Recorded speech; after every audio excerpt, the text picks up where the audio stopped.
aad uga xanuunsanaynaa waxaan aad u dhibsanaynaa in shakhsiyaad kooban ay society-ga ama bulshada Soomaaliyeed ku dhex jiraan meel ay tahayba ay rabaan inay dadka dhexdiisa ka kalluumaystaan ay dadka isqabadsiiyaan ay dadka duleystaan ay dadka waxay rabaan ku shubaan Soomaalidu waa hal qoys waxa doontid ugu yeer ka Puntland jooga waa reer ka Somaliland jooga waa reer ka dawlad deegaanka jooga waa reer ka koonfurta Soomaaliya jooga waa reer waxa lagu midaysan yahay waa diinta islaamka luqadda lagu wada hadlo iyo calanka buluuga adduunka calan kale oo laga yaqaan ma jiro on kan buluuga ahayn haddaad rabtid diid haddaad rabtid ogolow asloona Soomaali ku abtirsanaysid waxbaynu isu nahay waa iga cariri kartaa waa diidi kartaa waa dulmin kartaa aad ayaan uga xanuunsanaynaa in ay jiraan dad aad u liita society-ga dhexdiisa dad xun dad cuqdad qaba dad buka dhaqanka Soomaalida kuma jirto in la isguulguulo dhaqanka Soomaalida kuma jirto qofka xanuunsan in lagu wiirsado dhaqanka Soomaalida kuma jirto in la caayo in la aflagaadeeyo in wax laga sheego in cisigiisa iyo sharaftiisa lagu tunto qof dhintay oo Ilaahay oofsaday waxyaabo badan baan arkaynaa walaalayaal laakiin waxaan rabnaa inta caafimaadka qabta inaan la hadalno shakhsiyaad kooban oo ay ka mid tahay qof aad iyo aad Soomaalida dhexdeeda qiimo uga leh oo muctarifa oo wax baratay Edna oo uu qabi jiray nin muctarifa oo Soomaalida dhexdeeda oday ka ahaa oo xilal badan ka soo qabtay oo ra'iisul wasaare wadankan ka soo noqday oo Soomaaliland oday ka ahaa uu qabi jiray waa xurmaynayna cisigeeda sharafteeda inaan ku tumanna ma rabno inaan aflagaadeyna ma rabno inaan cayna ma rabno laakiin Edna Sahra Halgan ninka la yiraahdo Maxamed France gabadha la yiraahdo something Somaliland dadyoga faraha badan dadyoga kooban faraha yar oo ilaa iyo shalay social media ku tumanaya cisigeeda sharafta general Khaliif Ciise badan Allah u naxariistee walaalayaal waxaan leenahay caradiina la dhinta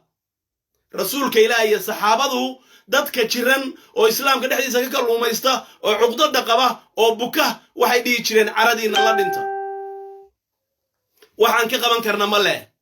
waxaan ka qaban karnaa haba yaraatee ma leh qabiilka aan nahay qoyskaan nahay iyo meeshaan degno annagu maanaan dooran haddaa intaa igu colaadinaysid waxaan ka qaban karaa saaxiib gacalo ma jirto Soomaaliya waa istagaashay sax dhibtaan iyo wareerkan waa laydinkaga horreeyey xukuumad baa waddanka joogtay xukuumadda ciday u aragtay inay dawladnimadeeda ka soo horjeedo ama kursigeeda way weeraraysay walaalayaal dhibtaan waa laydinkaga horreeyey reerkan anigu ka soo jeedo raggoodii oo dhan waa la rogay xoolahoodii oo dhan waa la baabiiyey ceelashii waa laga gubay gabdhahoodii maca waa la kufsaday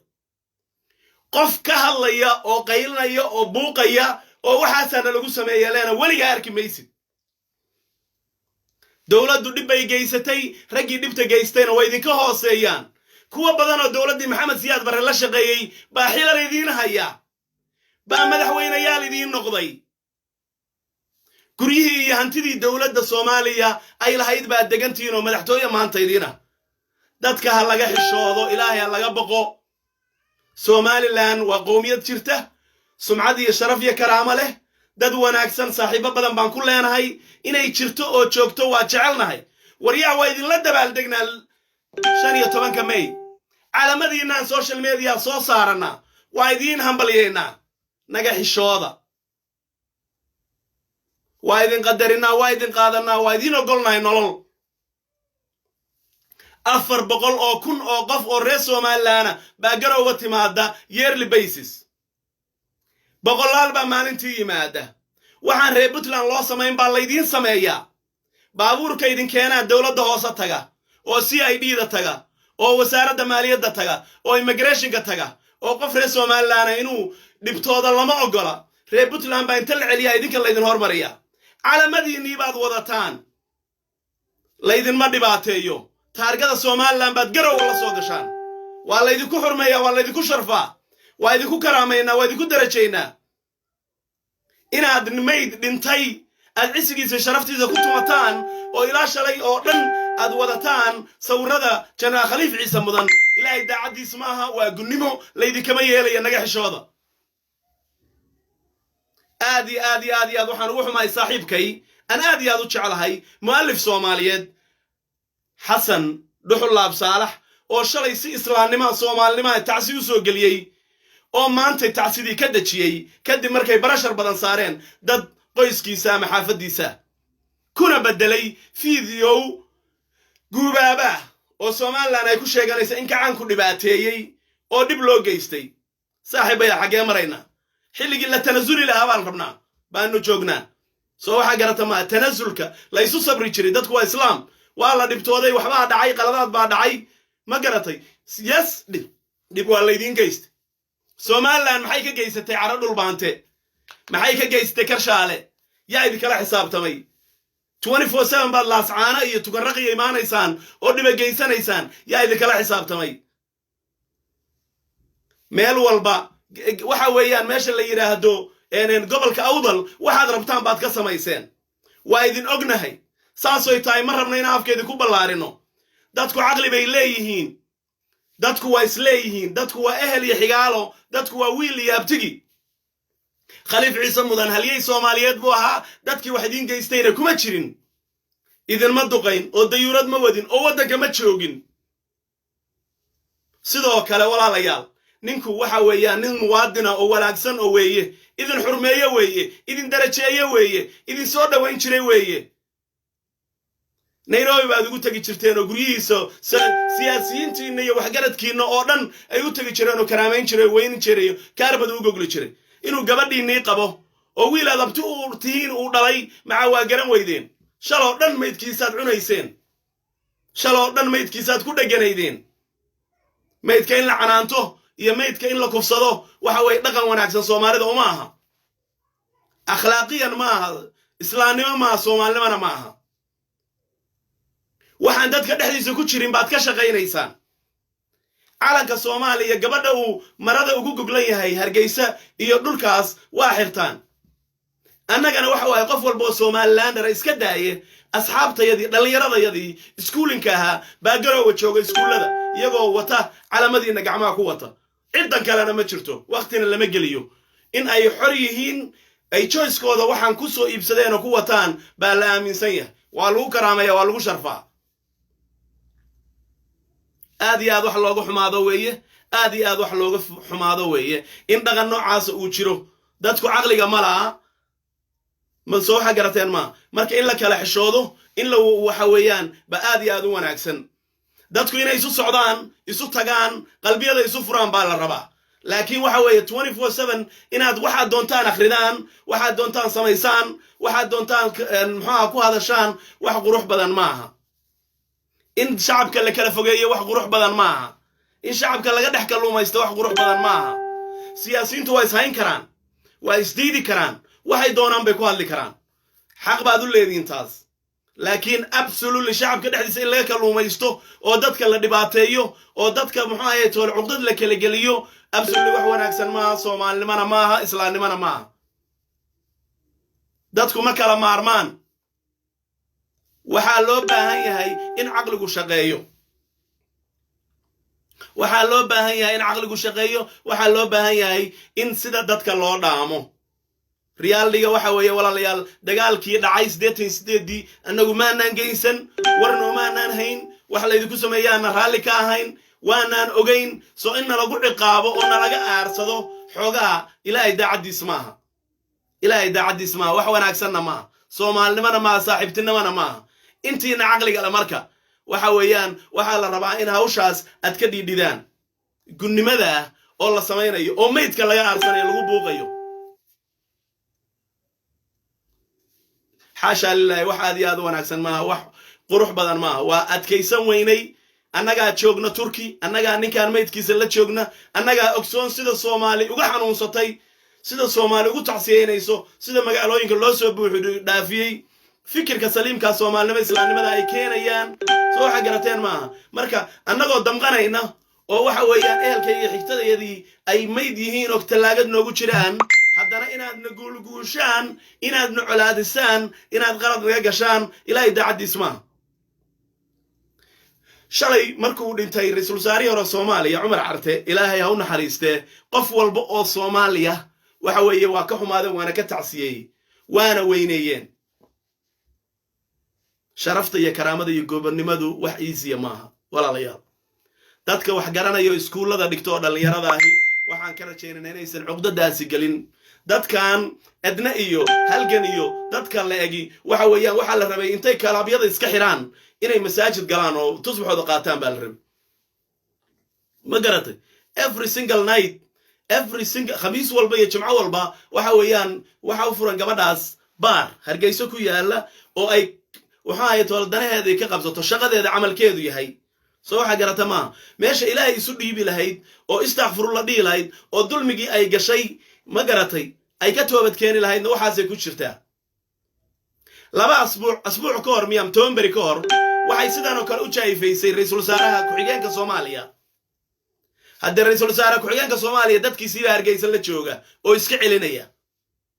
iyagii baa idaacadaha soo faristay runtay u sheegeen kadibna public bay intay idaacadu timid bay raali gelin ka bixis Khaliif Ciise mudan wax daafacaya oo Hargeysa kula joogay inay jiraan u malayn mayo laakiin waxa weeyaan ninkaasi waa mayd ilaahay koon kala aba oofsaday soo waxa garata maaha waxa weey walaal waxaan ku leenahay kaliya caradaada la dhimo annagu Soomaali baan nahay Soomaalinimaana deeqda wiilka reer waqooyi iyo kan maxay toolo jooga Garowe annaga bicna uu noo sameeyay ma yaraatay ma jirto labaduba waa Soomaali meeshaan ku aragnana waxa weeyaan cisigaas sharaftaas ay noo leeyihiin waa la xanuunsanaa reer waqooyiga markay dib gaadho la xanuunsanaa walaalaha iyagu ay waana jecelna kumanaan kun oo saaxiib baan ku leeyahay aad baan u jeclaa waliba dad dhaqan wanaagsan way aad iyo aad u wanaagsan laakiin dad yowgan siyaasadda sheegtay inay siyaasad wax ka yaqaanaan oo kaliya aqligoodii noqday inay qabiilada ka dhex maxaa toole ka dhex qaraabtaan waa ayaan darro way bil ka hor waxaan daawanaya video baarlamaanka Somaliland nin ka soo jeeda goboladaas Sool iyo Sanaagi I think in waa reer Burco isagu dhaqaale badan bay ku leeyihiin abis nin multi-millionaire ahaa half Burco leeyahay waa xildhibaan dhulqaas baa la yiraahdaa bulqaas markuu hadlayo fikirkiisii dhiibanayay xildhibaannimo 700 oo beesha dhaxa ku qayliyay iyagoo u tiirinay inuu Morgan waxay soo yihiin war ninka xildhibaanka ee Somaliland dhex jooga ciduu doono iyo masabku ay magacu doon halaade karaamo ku leeyahay baarlamaanka dhexdiisa in la xagxagto oo magac loogu yeero waa ayaan daro Morgan hadduu xun yahay gurigiisii baa degantiin oo madaxtooyadiina iyada soo celiye reer waqooyi rag badan oo muctarifa ka jooga koonfurta Soomaaliya karaamo iyo sharaf bayna ku leeyihiin lama guulo lama xagxagto hadda for example ra'iisul wasaare ku-xigeenka Soomaaliya Mahdi waa ninka ugu awoodda badan Soomaalida siyaasiyiinta ay xamar joogta edab darana cidna kama qaato sidoo doonuun u hadlaa waana laandheera dhalay xamar jooga inaad noloshaas oo kale dadka idin la jooga oo dawladda idin la siisaan maxaa ka sababaya hal mar lagu buuqay Morgan buu ka soo jeedaa Morgan waa inaad eerki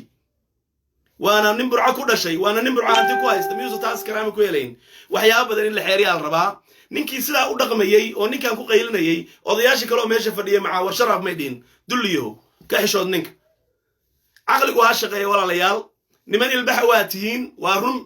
abqariyaal oo diba tagi jiray oo siimaana hadee maxay tahay laakiin waxa ku soo wareegaysaan wali reer hebel iyo reer fulaan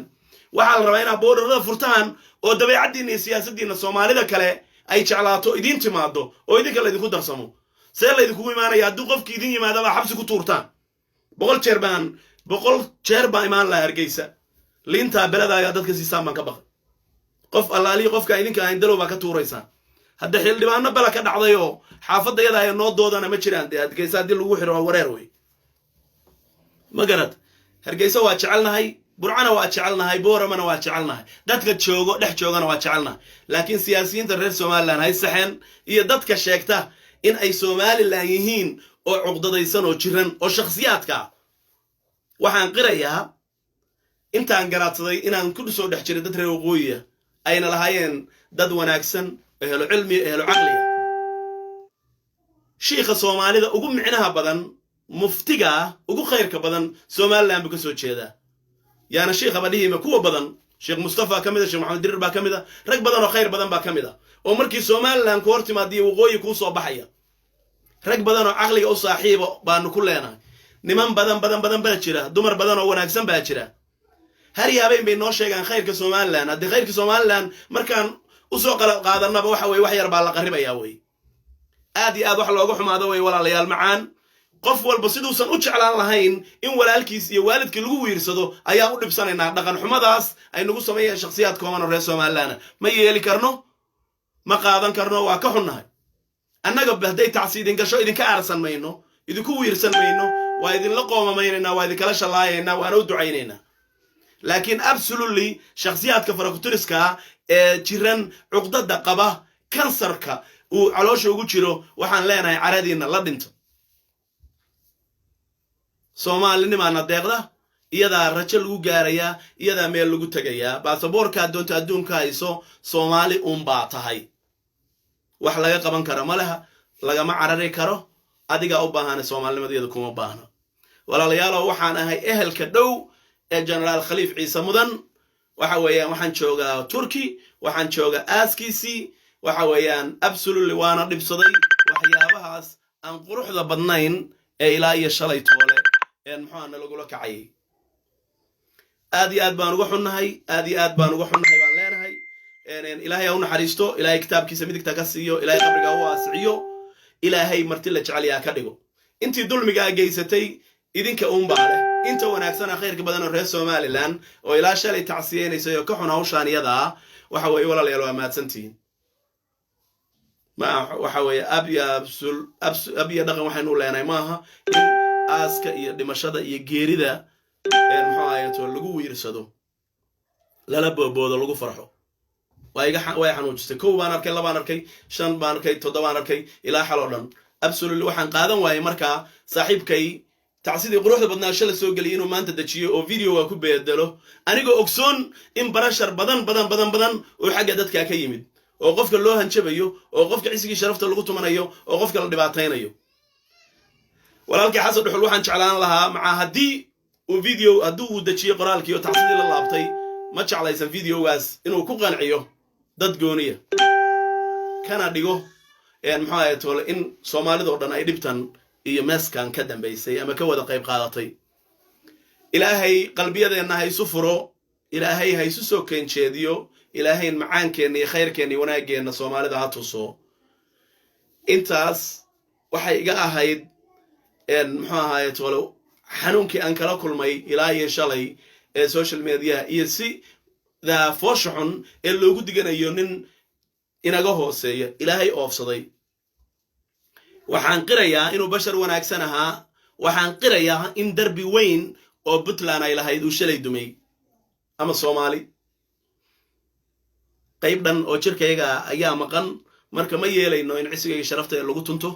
in maytidayada iyo maxaayato wax laga sheego la jaayfeeyo lagu xadgudbo ma rabna in aan hadal ku aarsano oo walaalo iyo saaxiibo aan ku weyno taas laakiin waxaan leenahay shakhsiyaadka kooban ee dabdarada ilaahay shalay social media ka waday waxa weeye ilaahay subhanahu wa ta'ala waad la hortageysaan soo waxa garata ma intaad koonka joogtaan si fiican u noolaan maysaan cuqdad iyo xasad iyo nacayb baad noolaanaysaan waa huwa inaan meel fiican seexan waa huwa inaan wax cunto fiican cunin because qalubtiiniba nadiif ma aha Khaliif Ciise Mudan Allah u naxariisto Somaliland inta wanaagsan oo khayrka badan oo walaalaha iyo saaxiibada iyo ehelka iyo xigtada oo tolka iyo xididka waa salaameena waana jecelna carabkaygu ma gaaro iyagana uga fimayno laakiin videogan wuxuu quseeyay kaliya shakhsiyaadka koobna oo ilaa shalay jaayfadeeda dabdarada media noo marinayay iyo maxaayato ninka odagaayo qoyska ka baxay ama Soomaali weyn ama reer Puntland waadi salaamaya walaalkeen Xabiib Faarax aad baan ugu carooday sida shakhsiyaadkaasi ay noola dhaqmeen noo xurmeyn waayeen noo weyneyn waayeen haddii aysan noo tacsiyen karin maca waxay ahayd kaliya inay naga aamusaan sidaan ugu nabadgeliyaan laakiin inay sawiradeeda la wareegaan akhlaaqna ma ahayn wax wanaagsanna ma ahayn wax la yeeli karna ma Soomaalinimadana saamaha wax xuduuda oo dadka reer Puntland ay leeyihiin ma jirto kan xamar jooga iyo ka Kismaayo ka Hargeysa iyo ka Boora ma jooga ama balad weyne jawhar jooga walaalayaal isku si baan ugu damqanaa isku si baan ugu tagnaa isku si baan u jecelnahay nolol baan u ogolnahay waxaan ku ogolnahay kaliya ii ogolow haddaadan wax ka badan isiin karin walaal Soomaali baan ahay Soomaali baan ku dhashay iyadaan ku dhimanayaa wax aan ka qaban karaaba yaraatee ma jirto inaan Soomaali noqdo ma dooran anigu Allah subhanahu wa ta'ala baa ii gartay xabiib ku beeray caloosha hooyaday iyo aabahay markay isguursadeen kadibna waxa weeyaan reer ahaan waxa la igu magacaabay qoys ku abtirsada Puntland laakiin anigoo sidaas ah haddana wada dhalashii Soomaalinimaan ku ogolay walaaltinimaan ku ogolay macaan baan ku ogolay inaan kula xanuunsadaan ku ogolay haddaanan dulmi kuu quurin inaan qalad kaa galo maxay xumaynaysaa maxaa qalad iga galaysaa xaasha lillah waa ka xumahay haddii aan wixii inaan raalli ka ahayn aad iga maqasheen walaalayaal waxaan idin leeyahay haddee qofku bashar weeye haddii kale sharaf iyo karaama korkiina ahaato Soomaali baan ahay Soomaali baan ahaanaynaa waxaynu ka qaban karnaa male fikriyan iyo ficliyan qoyskaa kaliya inuu nahay xaasha lillah